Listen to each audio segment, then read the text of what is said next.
नमस्ते, मैं सुनंदा कदम जनलोक प्रतिष्ठान की ओर से मैं आज आपके सामने जो सेबी ने पीएसएल निवेशकों का ओरिजिनल सर्टिफिकेट मांगे हैं उस विषय पर जनलोक प्रतिष्ठान की तरफ से जो सूचनाएं हैं वो शेयर करना चाहती हूँ। इस विषय पर जनलोक प्रतिष्ठान ने 26 मार्च 2022 को सेबी तथा माननीय लोढ़ा कमेटी को मेल डाला था और मेल में इस टेक्स्ट मैसेज का क्लियरिफिकेशन मांगा था। सेबी ने 27 मार्च को पेपर नोटिस रिलीज करके जानकारी दी और जनलोक के मेल को 6 अप्रैल 2022 को रिप्लाई दिया, जिसमें original certificates Belapur post office Mumbai में भेजना और स्ट्रिक्टली ऑर्डिनरी पोस्ट से, इसका मतलब हमारे पास कोई सबूत नहीं रहता। 13 अप्रैल को सेबी तथा माननीय लोढ़ा कमेटी को दोबारा मेल भेजकर उसमें पीएसएल निवेशकों के सभी प्रॉब्लम्स की विस्तार से जानकारी दी। ओरिजिनल सर्टिफिकेट्स की पोस्टल सिक्योरिटी तथा पोस्ट में जमा हुए ओरिजिनल सर्टिफिकेट्स की सिक्योरिटी की जिम्मेदारी कौन लेगा, ऐसा पूछा गया है और हमारे बाकी सभी प्रॉब्लम्स का सॉल्यूशन कब मिलेगा।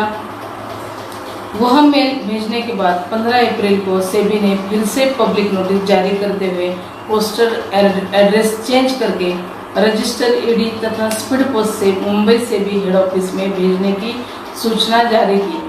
हमने सूचनाएं रखने के बाद बदलाव किए। अब यह प्रश्न उपस्थित हो रहा है कि ओरिजिनल सर्टिफिकेट सेबी ऑफिस भेजना है या नहीं।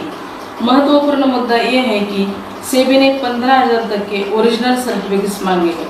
पीछे देखा जाए तो सेबी द्वारा 2,500 से 10,000 तक का क्लेम केवल 2% लोगों को ही मिला है।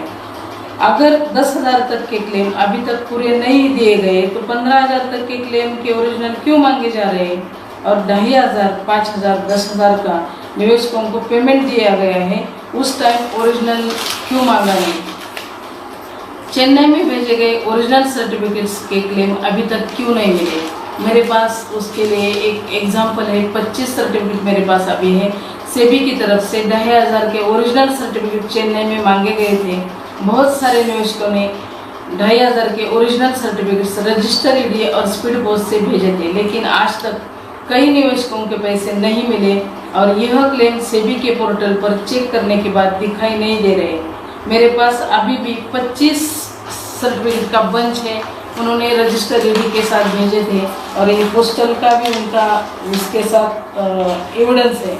मतलब कि ये सभी क्लेम अभी बाकी है, किसी का भी क्लेम नहीं मिला है और अभी सेबी के पोर्टल पर जाने के बाद दिखाई भी नहीं दे रहा है। मतलब ये गायब हो गया है, इसका मतलब यही हो रहा है। दूसरी बात ये है कि अभी तक जनलोक प्रतिष्ठान ने आज तक 2017 से लेकर आज तक कमेटी तथा सेबी को बार बार मेल और लेटर द्वारा पीएसएल निवेशकों के प्रॉब्लम के बारे में बताया है, जिसमें सबसे महत्वपूर्ण एक्नॉलेजमेंट के क्लेम्स है और एक्नॉलेजमेंट के निवेशक 60% है। लेकिन आज तक माननीय लोढ़ा कमेटी इन क्लेम से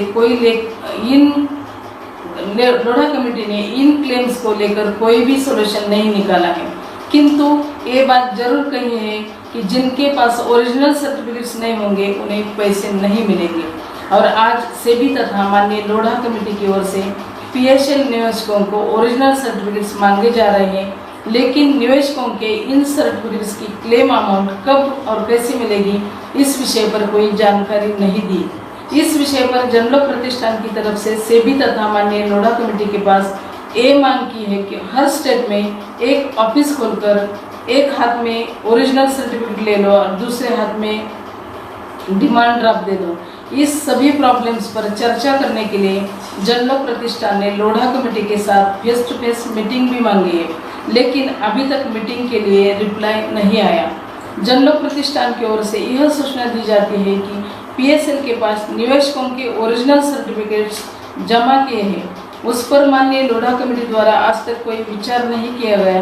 तो अगर हमारे पास बचे हुए ओरिजिनल सर्टिफिकेट्स हम सेबी कमेटी के पास देंगे तो हम खाली हाथ रह जाएंगे। हमने निवेश की राशि का हमारे पास कोई भी सबूत नहीं रहेगा। इसलिए जनलोक प्रतिष्ठान की तरफ से सभी पीएसएल निवेशकों को यह संदेश दिया जाता है कि हमने जो मांग रखी है उसके अनुसार हमारे क्लेम पेमेंट मिलने की सुविधा नहीं होगी, तब तक हम हमारे ओरिजिनल सर्टिफिकेट कहीं पर भी जमा नहीं करेंगे। खुद की जिम्मेदारी पर कोई भेजना चाहते हो तो भेज सकते हैं। निवेशकों को माननीय लोढ़ा कमेटी के पास कितना फंड जमा है, कितने निवेशकों को पेमेंट बांटा है, यह सारे डिटेल सर्टिफिकेट नंबर के साथ निवेशकों की जानकारी के लिए सेबी के ऑफिशियल वेबसाइट पर डिस्प्ले होना बहुत जरूरी है।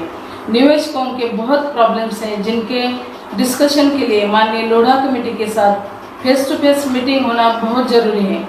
मीटिंग नहीं देंगे तो हम यह मुद्दा भी माननीय सुप्रीम कोर्ट के सामने रखेंगे। निवेशकों को न्याय दिलाने के लिए यह मैटर चल रहा है। अगर माननीय कमेटी मीटिंग नहीं दे रही है तो हम सभी निवेशक मिलकर अगली रणनीति तय करेंगे। सेबी और लोढ़ा कमेटी को जनलोक प्रतिष्ठान की तरफ से जो मेल भेजा है उसका लेटर हम सभी सोशल मीडिया पे वायरल करेंगे, क्योंकि आपको सभी को पता चलेगा कि हमने कौन कौन से मुद्दे इसमें रखे हैं। ये लास्ट में मैं आप सभी को बताना चाहती हूँ कि हमारे ओरिजिनल डॉक्यूमेंट कहाँ भी नहीं देना चाहिए। इतनी रिक्वेस्ट जनलोक प्रतिष्ठान की तरफ से कर रहे हो, लेकिन इसके अलावा भी जो कुछ जिसको लग रहा है कि हमें भेजना चाहिए तो ये खुद की जिम्मेदारी पर भेज सकते हैं। धन्यवाद।